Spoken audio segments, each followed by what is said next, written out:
Hey, what's up, you guys? It's been a while. Actually, I think it's been almost a year in February when we did the Worst Con Vlogger series where I was taking photographs at Colorado Anime Fest, and we all know how that turned out. That video actually did pretty good, but if you've been following me and you've seen my shorts or my Instagram Reels or my TikToks, links in the description, you know that I've kind of not been doing a whole lot of digital photography. In fact, you'll recognize some of the lighting in here. I'm no longer at the studio in Greeley, and the reason for that is simply, well, I haven't been doing a lot of digital photography. I'm in the last year of my master's degree, haven't had a real long time to do it, and I've kind of been exploring other avenues of photography. And as you can see in front of you here, we have a number of large format film holders, and I want to talk about these because as I've been playing with more alternative process photography, I've been having a lot of fun with it, and I kind of wanted to show off some of my large format film holders, the evolution of what I have worked with, and where things are going now. First and foremost, I want to say a very big thank you to Nate with Zebra Dry Plate. You guys remember I did a couple videos on dry plate photography. Nate is at the forefront of modernizing alternative process photography, and all of his work is absolutely splendid. Before we do that, I want to talk about this evolution. What exactly is in front of you? What we have in front of us are film holders.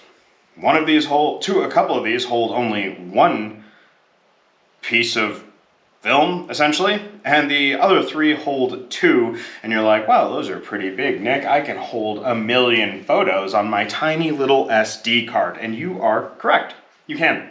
These ones, not so much, but the information you gain from those photos and the amount that goes into the process is why I love it so much. So I actually want to start with how I first got started.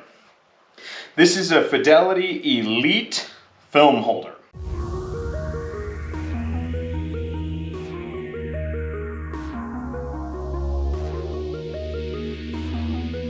Now, as you can see, I have written "not exposed" on it.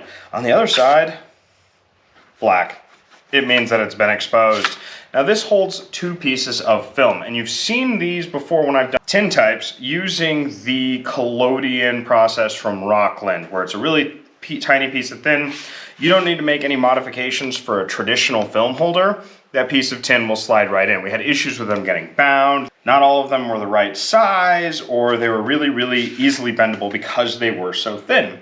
So what a lot of photographers will do is they'll modify this to hold a single dry plate or a double dry plate in times. And I've done that. I have some of those. They're in storage right now, but if you're really interested, I'll do a YouTube short on how to modify these. Now, so when I got into the Zebra dry plates themselves, I ordered some of these.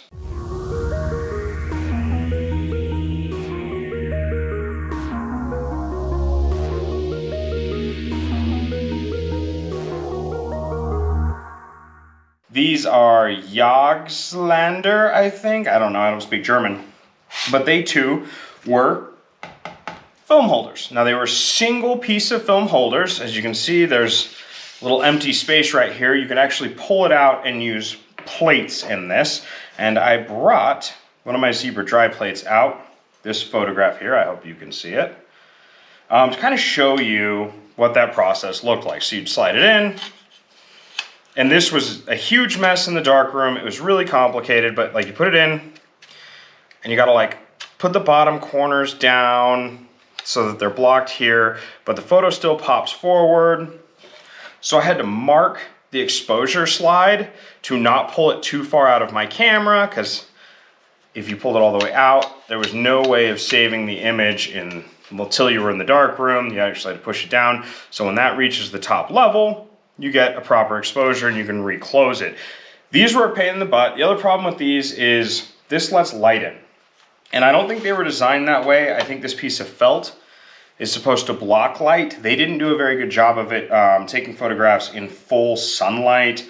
I had a lot of things overexposed or fogged due to these film holders, these plate holders, letting light in. And the other issue is my plates tend to get stuck in it. and I broke some on the corners. And the Zebra dry plates, they're not sharp normally, but when you break the glass, they get pretty sharp.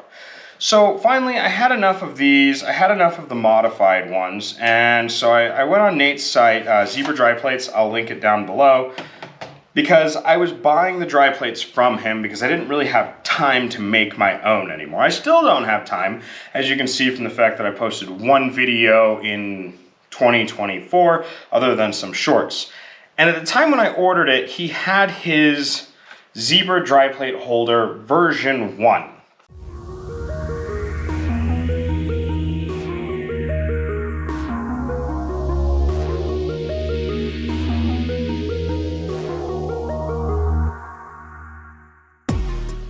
Now the version 1 had its own issues. We'll talk about those and what he's done with version 2 to upgrade them. It works exactly like the Fidelity Elite, or I think Crown Graphics or whatever, Speed Graphics. A lot of the companies made them just like this. This one's plastic. You can find wood ones too. The wood ones tend to leak. But just like this one has 2 spots for you to throw film into, Nate's dry plate holders had 2 places for the glass dry plates to go into. So pull it out like that. And then you have a black tab for exposed, white tab for unexposed. You open up the bottom just like that. And it's as easy as sliding the dry plate into place, close it, boom. Now when this is loaded in the camera, you can pull this all the way out. That glass isn't going anywhere. It's not going to pop out of place. You take your exposure and you slide your dark slide back into place, ready to go. You take both your exposures and you can go and develop them in your darkroom whenever you get the chance to. Now some of the issues that Nate had with these, I haven't had an issue with it, it looks like gaffer's tape holding it on. And I guess some photographers were having issues with this coming apart or this falling apart. These are 3D printed. This looks like it's carbon fiber. Some photographers had issues with this. The tabs is the issue I ran into. I get them caught on stuff in my bag all the time. But overall, wonderful experience with these. And then Nate came out with the 4x5 dual plate holder version 2.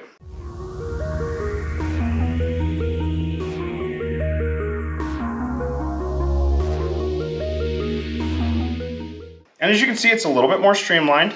We don't have the little hatch at the bottom holding our plate in place. Instead, you pull it out. Once you have your dry slide off, you slide this in.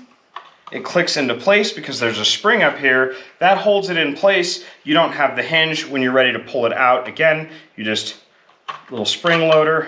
I haven't had any issues with this one whatsoever. It's actually probably one of my favorite plate holders. I've had these out in absolute broad daylight, just sitting on a rock in the mountains, and had no issue with any light leakage on either of the 2 that he made.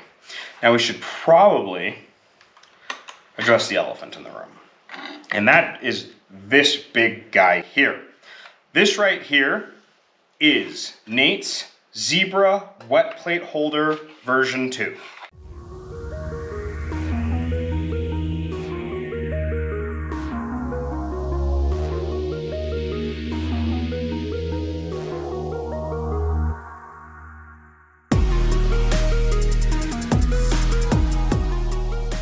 Now this one itself is in 8x10, which is considerably larger than 4x5.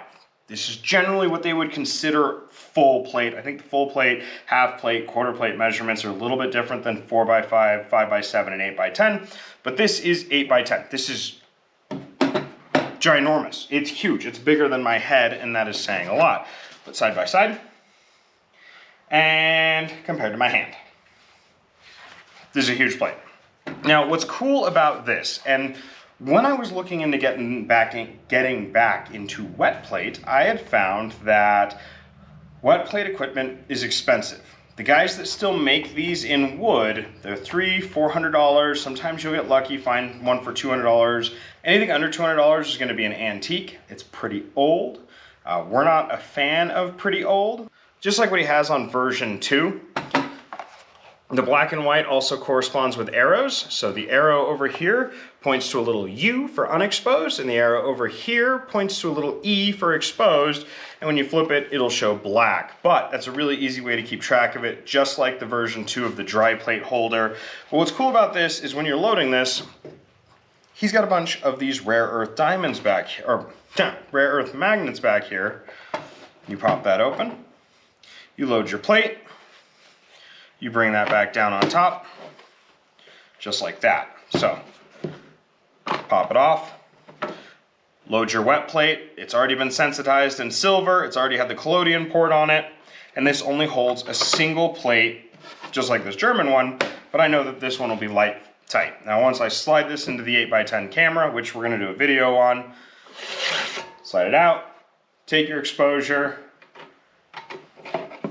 close it up, then you rush over to your little darkroom. I am building a mobile darkroom currently. It's going well, I think. I don't know, I haven't worked on it in a few weeks. But overall, it looks like it's going well. Now, another cool thing that Nate has recently announced, I finally got mine from the Czech Republic. This is a wet plate sensitizer. So this will actually sensitize my 8x10, 5x7, and 4x5 wet plates. It's pretty nifty.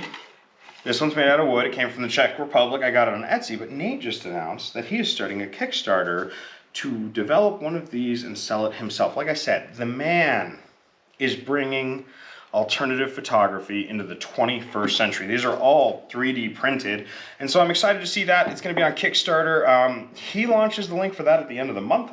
I will link that down in the description once he launches it, or I'll pin it in a comment, and I plan on jumping on board with that one there because I think it is an awesome project, and I think bringing wet plate photography, dry plate photography, all alternative process to the 21st century is going to be absolutely astounding.